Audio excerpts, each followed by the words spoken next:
आमको धनप्राप्त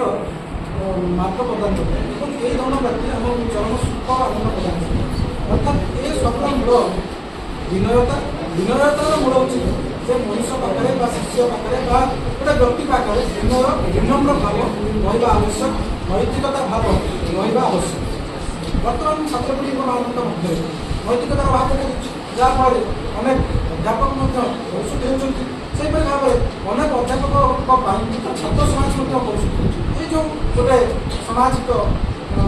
सामाजिक परिवर्तन देखा मिली जहाँ भारतीय संस्कृति गोटे अपसंस्कृति ये दूरीकरण कर आम गुरु को एवं छात्र और गुरु मध्य गोटे उत्तम संपर्क स्थापन करवा जहाँ छात्र लक्ष्य छात्र आउट दृष्टि प्रबंध करुच्ची कृतज्ञता ज्ञापन करुच्ची आपणकर जो आम प्रति आंतरिकता से मोर धन्यवाद ज्ञापन। वर्तमान अनुरोध करी मोर गुरु रमाकांत मुदुरी साहब महोदय से आज कार्यक्रम